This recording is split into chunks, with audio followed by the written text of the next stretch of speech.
Now, playing competitively is something I always enjoy doing on NBA 2K, and that is no different on NBA 2K25, especially when I'm playing on this Kevin Durant build in competitive Pro-Am and in the Proving Grounds on NBA 2K25. Now, this build is slightly different from the one that I showed you guys previously. There's nothing wrong with that previous version of the build, but in today's video, I'm going to be showing you the new version of this build that I made to play in competitive Pro-Am as well as the ranked Proving Ground mode, and let's get to it, baby. Let's go. All right, so now getting into the My Player Builder, you're going to see we're making this at the small forward position. I think this is just going to be really good to use when I'm playing on this build, trying to grind it out in rec. And I also like playing small forward on a 6'10". And then as you guys can see, we also went 6'10 on this build. Now, obviously, the previous version of my Kevin Durant build was 6'11", but we ended up going 6'10" for this version of the build simply because of two things. First and foremost, we get a whole lot more attributes to work with on this build for some reason. And secondly, we get some badges on this build that we normally wouldn't be able to get on the 6'11". So now let's start things off with the finishing. And honestly, there's not going to be a whole lot. We're only gonna have a 60 driving dunk, no driving layup. The close shot's only brought up by the midi and the post control, and then a 55 standing dunk. But the post control is going to be a 90, and that's going to get us post fade phenom on legend, which is, from what I've heard from other people, absolutely insane. However, I haven't really been able to use it just yet because I haven't grinded the badge all the way out to legend. It's currently on Hall of Fame on my build. And a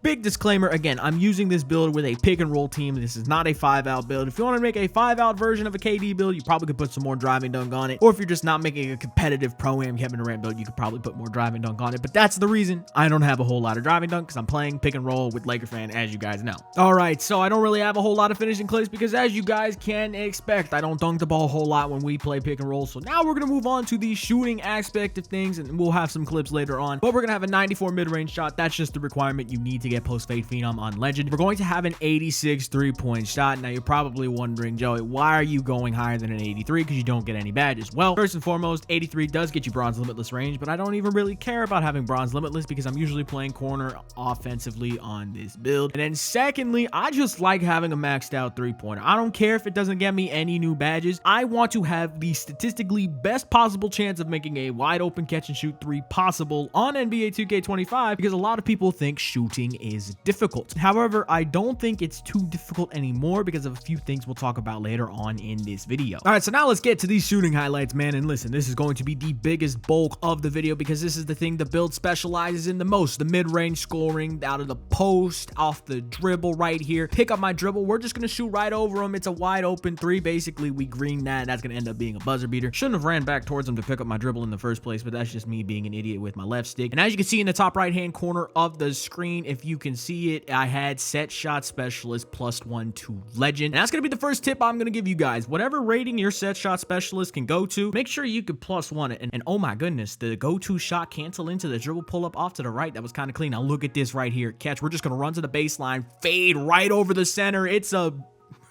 that was probably one of the coolest shots I hit throughout the entire day, and man, it was really fun to green that shot. Now let's talk about the purpose of this build, why I made it the way I did when I'm playing competitive Pro-Am with Laker, long awaited, whatever you want to call it. Listen, this build is intended to attack matchups out of the corner when we can't really get anything going on offense. That's the whole point of this build. I'm not saying this is a focal point, a first option type of build, but you can get the job done and get some gritty buckets for your team when you need them the most. So, matchup hunting, let's talk about it. Usually when you're playing really good competitive Pro-Am teams, they're going to put one or another type of player in their corner. They're either going to put their point guard, who usually has little to no defense, or they're going to put their center, who doesn't have a whole lot of perimeter defense, and sometimes they don't upgrade their perimeter defense, which is psychotic, by the way. But when it comes to both of those matchups out of the corner, we have our advantages. When we're going up against small guards, we could pretty much either shoot over them, take them into the post, shoot over them in that situation, or we could just dribble, kind of take a dribble pull up and shoot over them in that situation. Long story short, you got a small guard on you, you could probably shoot over them. Even if they have a decent amount of perimeter defense, you just got to be smart with the shot that you take. Now, when you get the big fellas on you, when you get the centers on you, that's when you can start getting shifty. That's when you start hitting them with the combo moves. You start hitting with the signature go-to shots, the shot cancels, the speed boosts, and whatnot. And listen, I'll give you guys my biggest tip when you're trying to play corner O with a center guarding you. They're going to try and do whatever they can to take away your baseline. So a lot of times, you could literally just long run to the middle, get to about about the free throw line, you're gonna have a wide open fade, and it's gonna be a very easy time to shot. So now you're probably thinking, well, why don't they put a better defender on me? Well, you already got a point guard and a shooting guard to worry about, so what are you gonna do? You're gonna take your lock and put your lock on me? Well, now your point guard's up top guarding an actual PG, or they're guarding a shooting guard. So long story short, usually when I'm playing on this build, I'm going to have defenders that aren't that great guarding me, which is the whole premise of this build even existing and playing the way that we do. Yeah, no, man, build is going to be amazing when it comes to playing in the role that it has to play within the team. And not only that, it's a knockdown shooter. Okay, I'm gonna show up my stats at some point in this video. I was shooting like, I think we only had about a 10 game sample size, but I was shooting like 63% from 3, which ain't that bad on 2K25. All right, so now moving on to the playmaking, we're gonna have an 82 pass accuracy, and the only reason that we went 82 specifically is because eventually I will use cap breakers on this build to get an 87 pass accuracy, which will give me break starter on gold. Ball handle is going to be a 77. No particular reason that I did that other than to get the build name that I got on this build, which is a very, very cool build name. Same reason I didn't go super high on the pass accuracy, because I didn't want to alter the build name. Now, 70 speed with ball is going to get you pro dribble style. Pro dribble style isn't my go-to on this build. I like using Zion Williamson. However, having speed with ball is still very nice on the build, and you got to go 68 at least anyways to get lightning launch on bronze. You might as well just go 70 just so you can have a little bit more burst when you're moving with the ball in your hands. All right, so now let's get to these playmaking highlights. Now, this is going to be relatively short because I'm not doing a crazy amount of playmaking passing. I mean, first and foremost, the ball's not in my hand a whole lot anyways,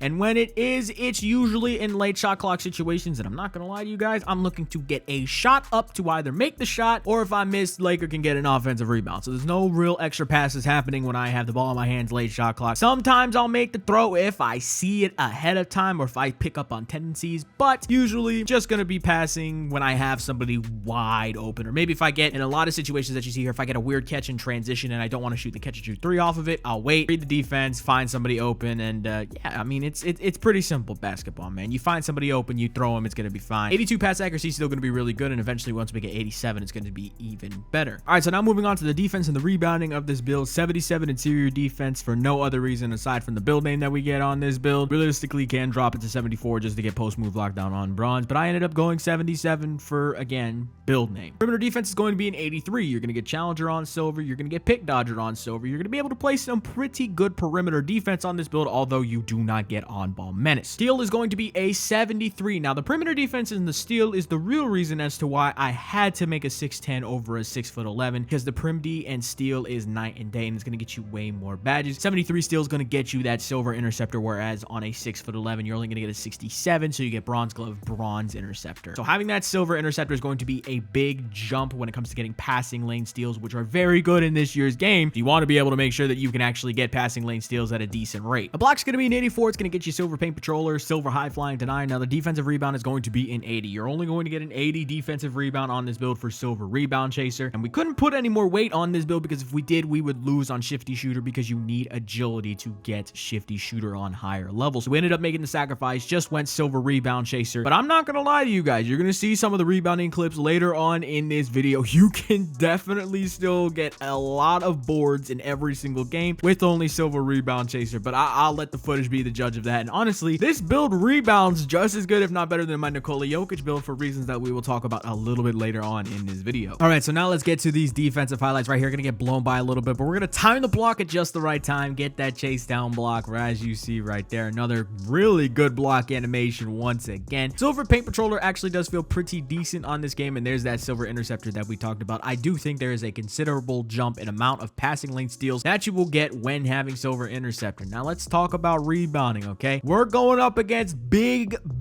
centers that have usually Hall of Fame, if not higher, on rebound chaser. Now, some of these balls are kind of falling right into my hands. Some of these, you know, my teammates are getting a good box out, but in a lot of situations, just having speed, which was the thing that I really wanted to mention, having speed and just getting some momentum when getting down into the paint to crash for boards will, for some reason, just get you better rebound animations. I don't really have a full method to it. Not the only person that thinks this. Laker fan has also thought about this as well. For some reason, like when I'm on like a KD build with 80 speed, I'm crashing to the rim really quickly, I can get way more boards than I do on Jokic, even though Jokic has higher ratings. It's weird. I don't know. But here's the build fully maxed out. Not really a whole lot of changes I'd make to it.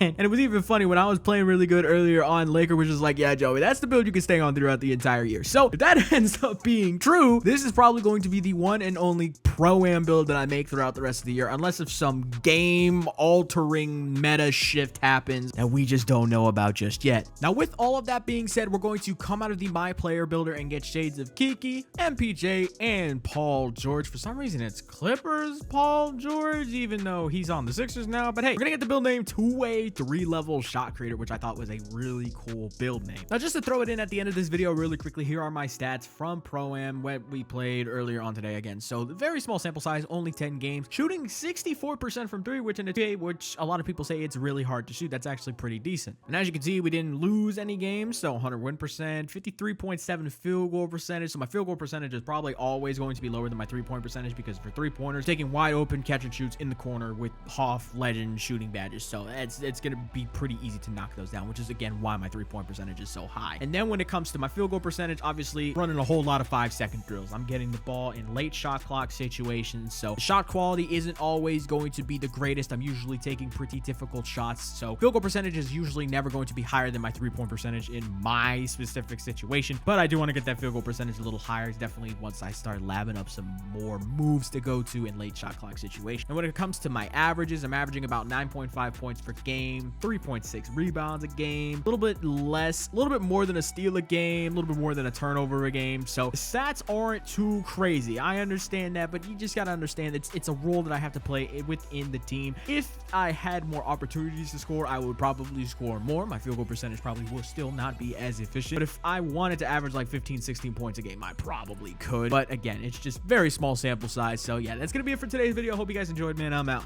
Peace.